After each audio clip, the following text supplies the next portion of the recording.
Constitution ಇವತ್ತು ಸಂವಿಧಾನ ಅಂಗೀಕಾರ ಆಗಿ 50 ವರ್ಷಗಳಾಯಿತು. 1949 ನವೆಂಬರ್ 26ನೇ ತಾರೀಕು ಸಂವಿಧಾನ ಕಾನ್ಸ್ಟಿಟ್ಯೂಯೆಂಟ್ ಅಸೆಂಬ್ಲಿನಲ್ಲಿ ಅಂಗೀಕಾರ ಆಯಿತು. ಆ ಅಂಗೀಕಾರ ದಿನವನ್ನು ನಾವು ಸಂವಿಧಾನ ದಿನ ಅಂತೇಳಿ ಆಚರಣೆ ಮಾಡ್ತಾರೆ. ಗೊತ್ತಾಯ್ತಾ?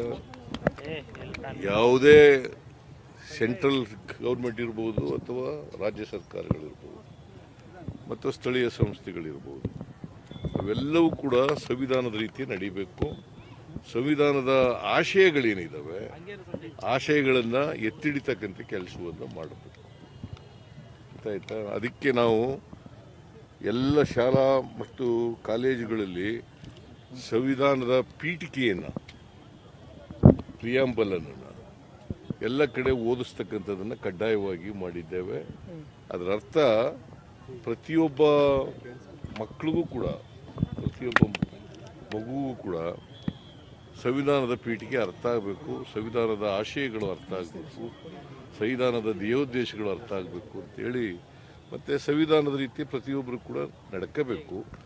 ಮತ್ತು ಏನು ಹಕ್ಕುಗಳು ಮತ್ತು ಬಾಧ್ಯತೆಗಳನ್ನು ಕೊಟ್ಟಿದೆ ಸಂವಿಧಾನದಲ್ಲಿ, ಆ ಹಕ್ಕುಗಳನ್ನು ಚಲಾಯಿಸ್ತಕ್ಕಂಥ, ಹಕ್ಕುಗಳನ್ನು ಪಡ್ಕೊಳ್ತಕ್ಕಂಥ ಮತ್ತು ಬಾಧ್ಯತೆಗಳನ್ನು ನಿರ್ವಹಿಸ್ತಕ್ಕಂಥ ಕೆಲಸವನ್ನು ಮಾಡಬೇಕು.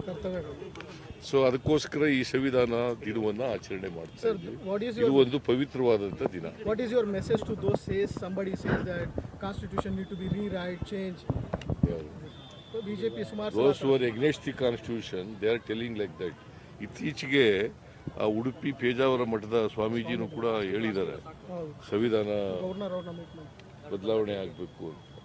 ಐ ಡೋಂಟ್ ನೋ, ಸಂವಿಧಾನ ಬದಲಾವಣೆ ಆಗಬಾರ್ದು ಅಂತಲೇ ನಾವೆಲ್ಲ ಹೋರಾಟ ಮಾಡ್ತಾ ಇರ್ತಕ್ಕಂಥದ್ದು. ಸಂವಿಧಾನ ಈಗ ಎಷ್ಟು ತಿದ್ದುಪಡಿಗಳಿಗೆ 106 ತಿದ್ದುಪಡಿಗಳಾಗಿದ್ದಾವೆ. 75ನೇ ವರ್ಷ. ಬಹುಶಃ ಇಡೀ ಜಗತ್ತಿನಲ್ಲಿ